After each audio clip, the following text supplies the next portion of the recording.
Hey everybody, Jim here. Well, I just saw the new Justice League movie, and I've been a DC fan for nearly all my life. I kind of grew up on Batman the Animated Series, great show, then Superman the Animated Series, and of course the Justice League series from the early 2000s. And we've had a few Justice League animated movies, and I've always really wanted a Justice League movie, going all the way back.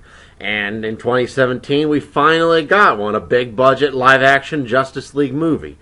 And overall, it's pretty good. Not going to say it's great, but overall, I enjoyed this flick. As you may well know, if you saw my review of Batman vs. Superman, or my quick thoughts of Batman vs. Superman last year, I was very disappointed with that movie. My thoughts on that movie have not changed all that much. I mean, I don't think it's all bad as some people think it is. Some people really hate that movie, and I don't. There were some things that were done well in it, but it also made some huge blunders in its writing. And with this one, I was a little worried about it because I know there was a bit of a change-up of directors, and I was also kind of worried about the phenomenon of overcorrection, that if a movie is kind of badly received, they'll basically perceive the problem as being the wrong thing and overcorrect that, which was the deal with The Force Awakens, for example. It basically takes every fan concerned with the prequel movie, Star Wars trilogy, fixes them, but in doing so kind of screws up in some areas that the prequel movies got it right. And this is a little bit the same way. A lot of people called Batman vs. Superman joyless and complained about it being dark, but it being dark was not the problem with that movie. The movie can be dark and still be really good. The Dark Knight is pretty dark in spots, and it's probably my favorite movie. It's fucking awesome. Mask of the Phantasm, also very dark and fucking awesome. Problem with Batman vs. Superman was that the character motivations were often really poorly explained, and the writing was often very pretentious, as well as it felt like it had bloated, unneeded subplots. Though the extended cut kind of clarified them a little bit, the theatrical cut, a lot of the stuff was like, why the fuck is this even in the movie? With this one, there was clearly an effort to lighten it up, make it more jokey, and that works. The film is fun to watch, enjoyable, but it also kind of felt cheesy at times. One thing that I will agree with almost everyone who's reviewed this movie on is that the villain is pretty crappy.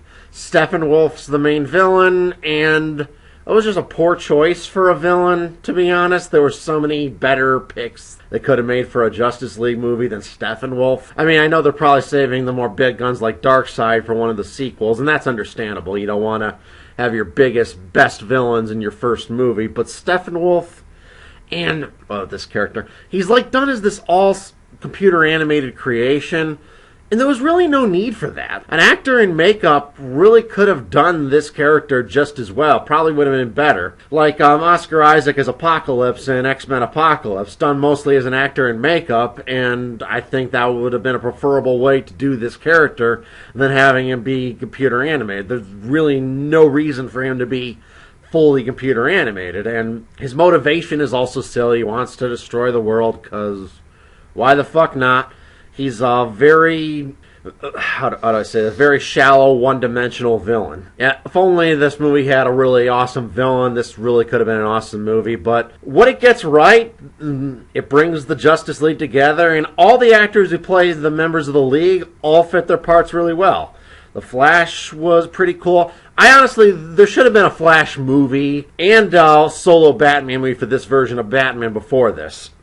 The lack of those things kind of makes the opening rushed, whereas I feel if those characters had had their own movies prior to this, that would have really had them pre-established, which would have helped this movie a lot. But overall, though, every actor who played them all felt really well in this character. Gal Gadot returns as Wonder Woman, and she still really does a great job with this part, just as she did in the standalone Wonder Woman movie, which was really, really good earlier this year. Ben Affleck really fits the part of Batman really well. People who were concerned about him when he was cast, I really think he's done a great job. Like the opening with Batman on the roof kind of fighting crime was really fantastic. And it really got me excited to see a solo Batman movie with this version of Batman.